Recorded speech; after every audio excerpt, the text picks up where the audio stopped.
আসসালামু আলাইকুম। আশা করি সবাই ভালো আছেন। আমি ইবনে সাবিত সৈকত। আজকের ভিডিওতে আমরা জানবো Azure SQL ডাটাবেস কি, Azure SQL ডাটাবেস কিভাবে তৈরি করতে হয় এবং সেখানে কিভাবে SQL স্ক্রিপ্ট রান করাতে হয় এবং সবশেষে দেখব AZ 104 এক্সামে কি কমন কোশ্চেন এসে থাকে SQL ডাটাবেস নিয়ে। প্রথমে আসি SQL ডাটাবেস কি? Azure SQL ডাটাবেস এক ধরনের ম্যানেজড সার্ভার যা SQL ডাটাবেস হোস্ট করে। এই সার্ভারের কাজ হলো ডাটাবেস স্টোর করা, ডাটা সিকিউর অ্যান্ড ম্যানেজ রাখা, ক্লায়েন্ট অ্যাপ্লিকেশনকে ডাটাবেস অ্যাক্সেস প্রোভাইড করা।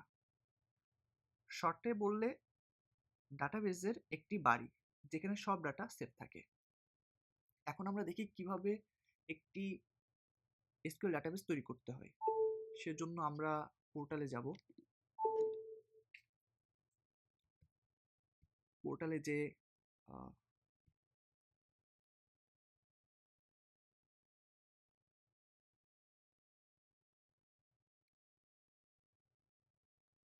আমরা জানি যে অ্যাজুরের যে কোনো রিসোর্স তৈরি করার জন্য একটি রিসোর্স গ্রুপ প্রয়োজন। সো আমরা একটি রিসোর্স গ্রুপ তৈরি করে নিই। সাবস্ক্রিপশন সিলেক্ট করে রিসোর্স গ্রুপ নাম অন্য যে কোনো নাম দিতে পারেন, রিজন সিলেক্ট করে রিভিউ অ্যান্ড ক্রিয়েট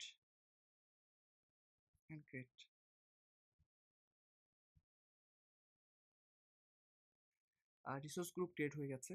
আমরা এখন পোর্টাল সার্চ দিতে পারি SQL database, SQL database. Azure SQL ডাটাবেসে আসলে আমরা ক্রিয়েটে ক্লিক করলে দুইটা অপশন পাবো। একটি হচ্ছে এসকিউএল ডাটাবেস, আরেকটি হচ্ছে এসকিউএল ডাটাবেস অফার ফ্রি। এই দুইটি আসলে কি একটু বোঝার চেষ্টা করি। এসকিউএল ডাটাবেস হলো একটি পেইড অ্যাজুরের ডাটাবেস, আর পরেরটা হচ্ছে ফ্রি, যেটা অনেক লিমিটেশন থাকে, সব কাজ করা যায় না। সো এসকিউএল ডাটাবেসটা আমরা ক্লিক করব।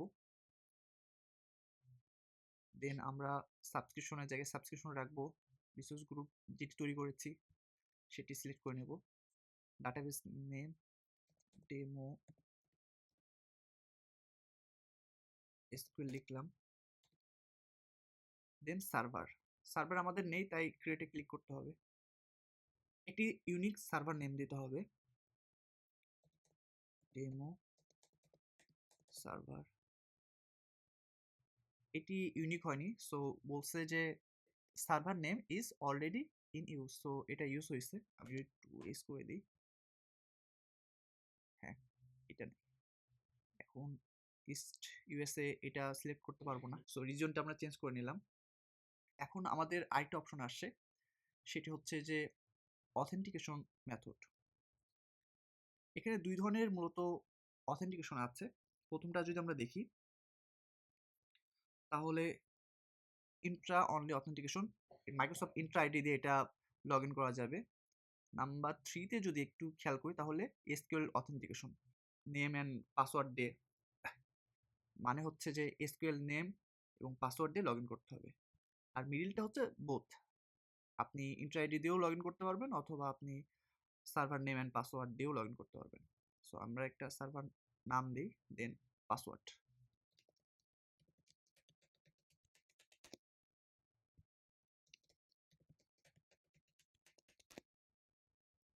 দেন ওকে। আমাদের সার্ভার ক্রিয়েট হয়ে গেছে এখানে। এখন আমাদের আরেকটা অপশন আসে, সেটি হচ্ছে যে এখানে হচ্ছে ইলাস্টিক পোল আছে। ইলাস্টিক পোলটা কি? মাল্টিপল ডাটাবেস একই সাথে রিসোর্স শেয়ার করে। সো ডিপ্লয়মেন্ট, এটা টেস্টিং পারপসে ইউজ হয়, প্রোডাকশন কাজের জন্য। সো এটা রাখলাম। কম্পিউট প্লাস স্টোরেজ, এটা আমাদের ডিফল্ট আছে, অথবা চেঞ্জ করতে চাইলে কনফিগার ডাটাবেসে ক্লিক করলে হবে। এখন আমরা আরেকটি অপশন পাবো, ব্যাকআপ স্টোরেজ রিডান্ডেন্সি। এখানে 4টি অপশন আছে। আমরা যদি খেয়াল করি লোকালি, এটা হচ্ছে এলআরএস, বেসিক্যালি শুধু একটি ডাটা সেন্টারের ভিতরে এটি ডাটা সেভ হবে। নাম্বার 2 জেডআরএস, এটি হচ্ছে ব্যাকআপ সেম রিজন এর মাল্টিপল অ্যাবিলিটি জোনে থাকে। নাম্বার 3 হচ্ছে জিআরএস, এটা কি ব্যাকআপ অন্য রিজনেও কপি থাকে। নাম্বার 4 জিজেডআরএস, সেটি হচ্ছে যে ব্যাকআপ মাল্টিপল জোনে তো হবেই, প্লাস অন্য রিজনেও হতে পারে। সব থেকে সিকিউর হচ্ছে এই লাস্টের অপশনটা। সো আমাদের বেসিক সকল ইনফরমেশন দেওয়া হয়ে গেছে। আমরা সেকেন্ড অপশনে যাই। এই অপশনটা আমাদের কাছে অনেক ইম্পর্টেন্ট। একটা আছে no access public endpoint and private endpoint. No access হলে বাইরে থেকে ডাটাবেস অ্যাক্সেস করা যাবে না। পাবলিক ইনপয়েন্ট ইন্টারনেট দিয়ে অ্যাক্সেস করা যাবে।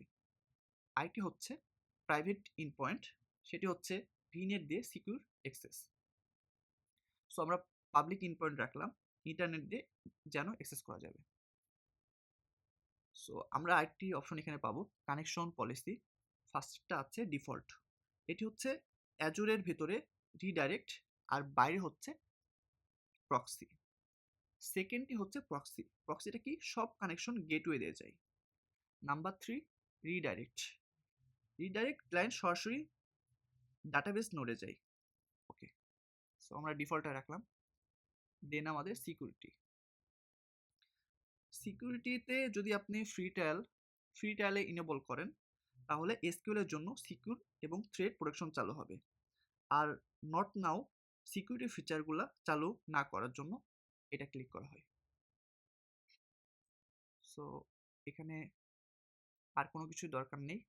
অ্যাডিশনাল সেটিংয়ে যদি যাই তাহলে আমাদের আরেকটি অপশন আছে, সেটি হচ্ছে যে মেনটেন্স উইন্ডো। মেনটেন্স উইন্ডোর কাজ হচ্ছে যখন অ্যাজুরে অটোমেটিক আপডেটস অ্যান্ড মেনটেন্স করে। সিস্টেম ডিফল্ট 5 PM থেকে 8 PM ডিফল্ট সময় রাতের দিকে, যাতে প্রোডাকশন ইম্প্যাক্ট কম হয়। ওকে, দেন রিভিউ অ্যান্ড ক্রিয়েটে করলে ওকে, এখন আমরা ক্রিয়েটে ক্লিক করি।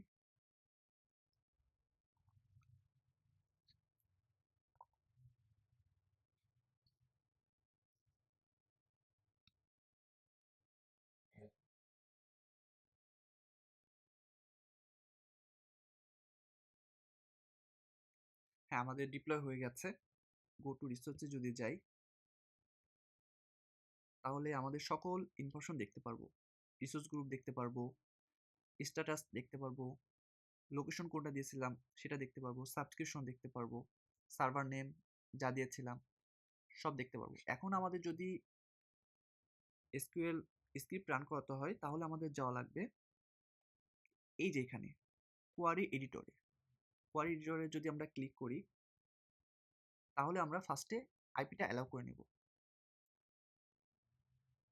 দেন আমাদের কাছে লগ ইন করার জন্য দুইটা অপশন আছে। একটি হচ্ছে যে এই যে ইন্ট্রা, মানে আমাদের মেল দিয়ে, অথবা ইউজার নেম অ্যান্ড পাসওয়ার্ড দিয়ে। এটা কারণ কি, আপনাদের মনে আছে আমরা অথেন্টিকেশন মেথডে এসকিউএল অ্যান্ড ইন্ট্রা আইডি দুইটাই সিলেক্ট করেছিলাম, যার কারণে আমাদের কাছে দুইটা অপশন আছে। আপনি এখানে কন্টিনিউ ক্লিক করলেও লগ ইন হবে। সো এখানে জাস্ট ক্লিক করলেই হয়।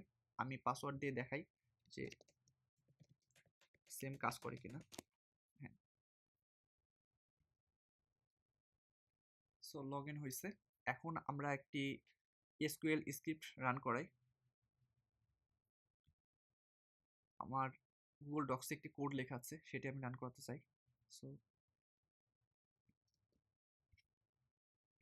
এটা আমি কপি করে এখানে যদি পেস্ট করি। রান করার আগে একটি কথা বলে নিই, আমরা যেহেতু এসকিউএল ডাটাবেস করছি, এসকিউএল ডাটাবেস হচ্ছে একটি রিলেশনাল ডাটাবেস। রিলেশনাল ডাটাবেসটা কি, এটা হচ্ছে লাইক টেবিল আকারে শো করে, র কলাম এই ধরনের ডাটাবেস শো করে। সো আমরা এখন রান করাই। দেখুন একটি র কলাম আমাদের দিচ্ছে, নাম দিচ্ছে, ডিপার্টমেন্ট দিচ্ছে এবং ক্রিয়েটেড আইডি দিচ্ছে, তাই রাইট? সো কখন ক্রিয়েট হয়েছে। সো এটা র কলামের জন্য এই এসকিউএল ডাটাবেস তৈরি করা যায়। তো আজকে আমরা দেখলাম যে কিভাবে একটি এসকিউএল ডাটাবেস তৈরি করতে হয়, আমরা অথেন্টিকেশন দেখলাম, কিভাবে লগ ইন করতে হয়, এরপরে আমরা দেখলাম যে একটি কিভাবে এসকিউএল স্ক্রিপ্ট রান করাতে হয়, এরপরে আমরা দেখলাম একটি এসকিউএল স্ক্রিপ্ট রান করে কিভাবে টেবিল তৈরি করতে হয়, রাইট? র কলাম তৈরি করা যায়। সো এখন আমরা দেখি এসকিউএল ডাটাবেস নিয়ে AZ 104 এক্সামে কি কি কমন কোশ্চেন এসে থাকে। সো সেজন্য আমি আরেকবার স্লাইডে যাই।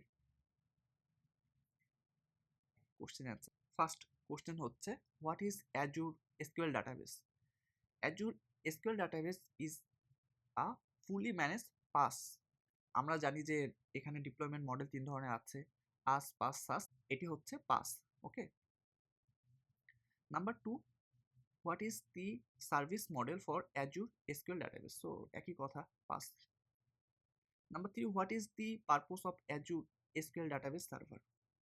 এই যে database hosting, log in management, firewall and security.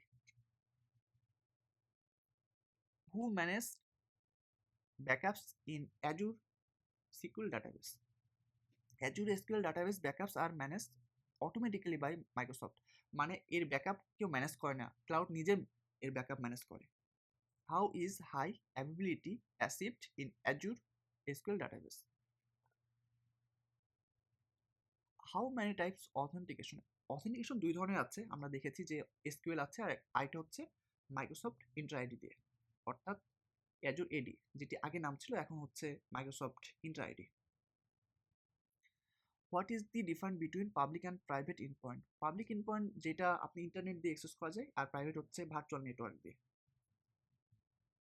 So এখন যদি আমরা দেখি কখন আসলে ইলেকট্রিক্যাল পোল ইউজ করা হয়, এটা যখন অনেকগুলো ডাটাবেস তাদের রিসোর্স শেয়ার করে তখন। How is pricing determined for Azure SQL database? আজকে আমরা যা যা দেখলাম, অ্যাজুর এসকিউএল ডাটাবেস কি, রিলেশনাল ডাটাবেস কি, তারপরে আমরা দেখলাম যে এসকিউএল ডাটাবেস কিভাবে তৈরি করা যায়, তাদের ভিতরে অপশনগুলো কি কি তা বুঝলাম, এবং সেখানে একটি এসকিউএল স্ক্রিপ্ট কিভাবে রান করাতে হয় সেটিও দেখলাম, এবং সর্বশেষ দেখেছি AZ-104 এক্সামে কি কি কমন কোশ্চেন এসে থাকে। আজকের ভিডিওতে এ পর্যন্তই। নেক্সট ভিডিওতে আমরা দেখব অ্যাজুর কসমস ডাটাবেস নিয়ে। Till then, take care. ধন্যবাদ।